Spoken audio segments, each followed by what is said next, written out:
بسم اللہ الرحمن الرحیم۔ جو لوگ ہمارے چینل پہ نئے ہیں ان سے گزارش ہے کہ اس چینل کو سبسکرائب کر لیں تاکہ آپ کو وقت پر ساری ویڈیو مل سکیں۔ آئیے دیکھیے، آج ہم شروع کرتے ہیں درس نمبر 2۔ درس نمبر 1 آپ نے پڑھ لیا جو مصدر کے بارے میں اور ماضی کی علامتوں اور جو ہے صیغوں کی علامتوں کے بارے میں تھا۔ اب یہاں سے درس نمبر 2 شروع ہوتا ہے، یہاں سے ماضی کا بیان شروع کر رہے ہیں۔ انہوں نے اس سے پہلے بتایا تھا کہ مصدر سے جو فعل نکلتے ہیں 6 قسمیں ہیں، ان میں سے ایک ماضی، مضارع، یہ سب چیزیں بتائی تھی۔ اب انہیں کو یہاں یہ شروع کر رہے ہیں۔ دیکھیے، تو سب سے پہلے ماضی کا بیان شروع کرتے ہیں۔ تو ماضی کی کتنی اقسام نکلتی ہیں وہ یہاں بتاتے ہیں۔ ماضی کی 6 قسمیں ہیں۔ اب آپ ان 6 قسموں کو اس طریقے سے سمجھ لیں کہ کسی نے کام کیا ہوگا، اور ظاہر سی بات ہے جب ماضی کا بیان ہے تو زمانہ گزشتہ میں کیا ہوگا، گزرے ہوئے زمانے میں کام کیا ہوگا، پاسٹ میں کیا ہوگا۔ تو یہ یا تو وہ کام بہت پہلے کیا ہوگا، بہت دور کے زمانے میں گزرے ہوئے زمانے میں کام کیا ہوگا، جیسے اس نے کھایا تھا، اس نے کیا تھا، تو یہ کیا ہو جائے گا؟ ماضی بعید۔ بعید معنی دور، ٹھیک ہے۔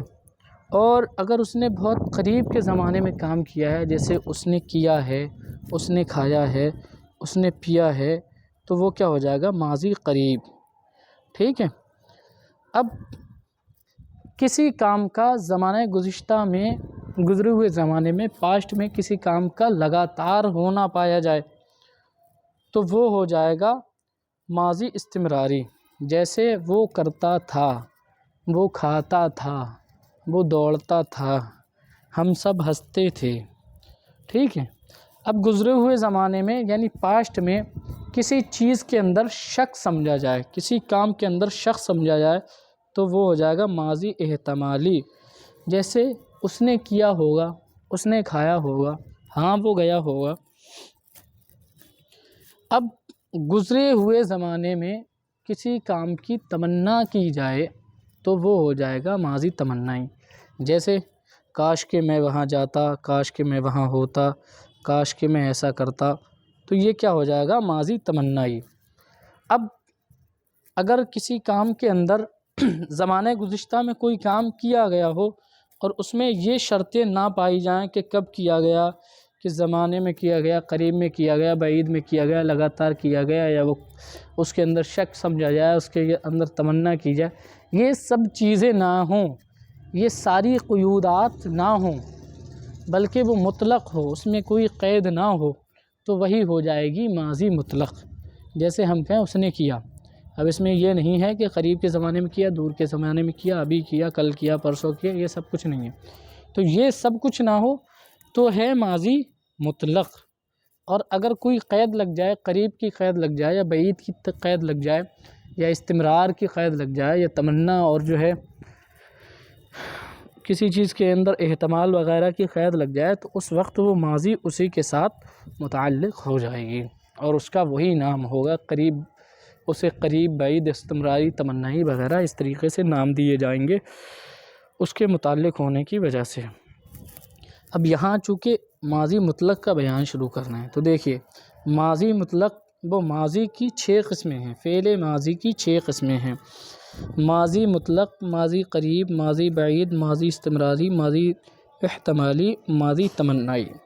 اب یہاں سے یہ ماضی مطلق کی ڈیفینیشن ذکر کر رہے ہیں، اس کی تعریف ذکر کر رہے ہیں کہ کسے کہتے ہیں۔ وہ دیکھو، ماضی مطلق وہ ہے جس سے گزرے ہوئے زمانے میں کیا ہوا کام سمجھا جائے اور یہ معلوم نہ ہو کہ اس کو کیے تھوڑا زمانہ گزرا ہے یا زیادہ۔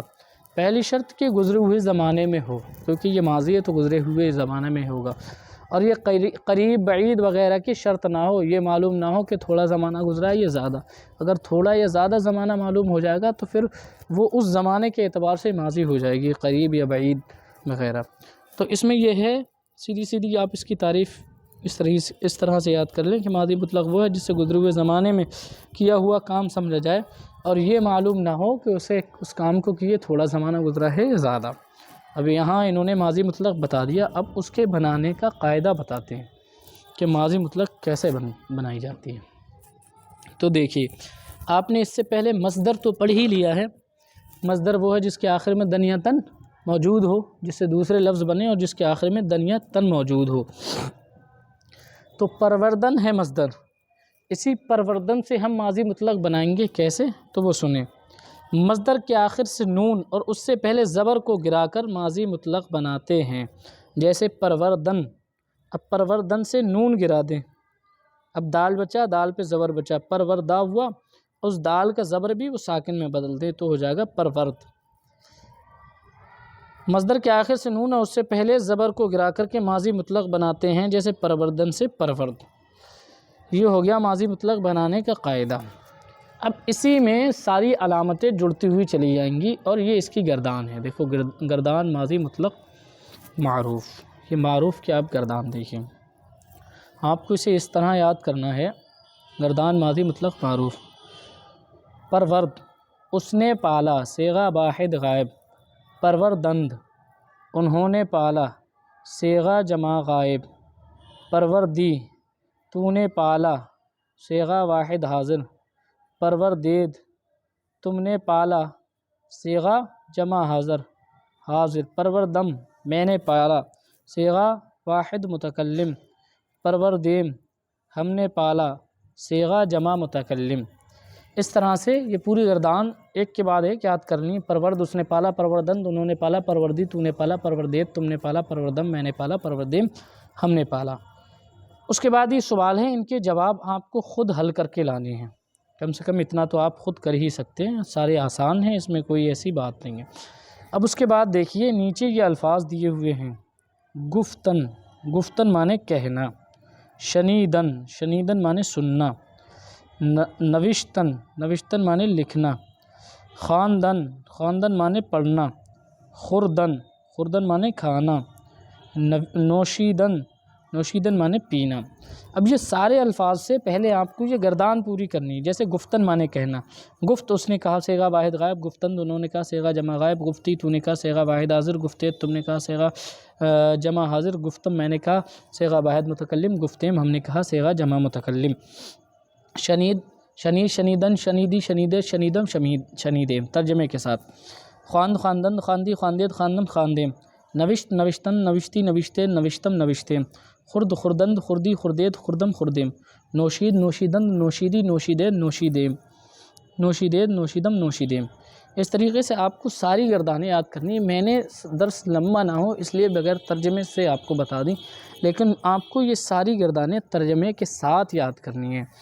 پھر جب ترجمہ یاد ہوگا تو آپ کو نیچے جو اردو کی فارسی کی اردو دی ہوئی ہے اسے بنانے میں بہت زیادہ آسانی ہو جائے گی اور کوئی پریشانی نہیں آئے گی، کیونکہ یہ وہی چیزیں ہیں جو اوپر دی ہوئی ہیں۔ اب دیکھیے ہم پہلے فارسی دی ہوئی ہے، اس کو ہم اس طرح بنائیں گے، ایک صفحے کے 2 حصے کریں گے اور ایک حصے میں رائٹ سائڈ میں ہم لکھیں گے فارسی، پھر اس کی دوسرے سائڈ اس کے سامنے جو ہے اس کا ترجمہ کریں گے۔ پہلا صیغہ گفتم۔ اب اس میں دیکھیے کون سی علامت ہے، تو اس میں میم علامت ہے، واحد متکلم کی علامت ہے، اور گفتن معنی ہے کہنا، اس میں میم علامت لگی ہوئی ہے، تو یہ صیغہ ہوا واحد متکلم کا اور اس کا ترجمہ ہوگا گفتم میں نے کہا۔ اسی طرح سے دیکھو شنیدی، تو ہم پہلے دیکھیں شنیدن معنی ہے کیا، شنیدن معنی ہے سننا، پھر اس میں علامت کون سی موجود ہے، واحد حاضر کی علامت موجود ہے، تو اس کا ترجمہ کیا ہوگا، شنیدی تو نے سنا۔ خواندند میں علامت موجود ہے نون دال جمع حاضر کی، جمع غائب کی، تو خواندند ان سب نے پڑھا۔ نوشیدید تم نے پیا، نوشت اس نے لکھا، خواندیم ہم نے پڑھا، خوردی تو نے کھایا، نوشیدم میں نے پیا، گفتند انہوں نے کہا، شنیدید تم نے سنا، نوشتیم ہم نے لکھا، خواند اس نے پڑھا۔ اب اس کے بعد دیکھیے فارسی بناؤ۔ اب یہ فارسی کیسے بنانی ہے، اسی نہج پر، اسی طریقے پہ بنانی ہے۔ اس میں پہلا لفظ ہے، پہلا جملہ ہے اس نے لکھا، تو ہم دیکھیں یہ جو ہے واحد غائب کی علامت ہے، اور یہ کس صیغے میں آتی ہے وہ ہم دیکھیں۔ پھر لکھنے کی عربی فارسی دیکھیں، لکھنے کی عربی فارسی کیا ہے؟ تو نوشتن معنی لکھنا، اسی سے واحد غائب کا صیغہ آئے گا نوشت، اس نے لکھا، میں نے پڑھا، خواندم تم نے کھایا، خوردید انہوں نے پیا، نوشیدند ہم نے سنا، شنیدیم اس نے پایا، نہ پالا ہوگا، اس نے پالا، پرورد انہوں نے کہا، گفتند میں نے لکھا، نوشتم اور تم نے پڑھا، خواندید اس نے پیا، نوشید تو نے کھایا، خوردی ہم نے کہا، گفتیم۔ اس طریقے سے اس ساری کے آپ کو اس کے اردو کا آپ کو ترجمہ کرنا ہے اور اسے یاد کرنا ہے چیپٹر بائی چیپٹر۔ انشاءاللہ جلد ہی یہ کتاب پوری ہو جائے گی، اور یہ گرامر کی کتاب ہے، یہ آپ پڑھ لیں گے تو آپ کے لیے فارسی بہت آسان ہو جائے گی۔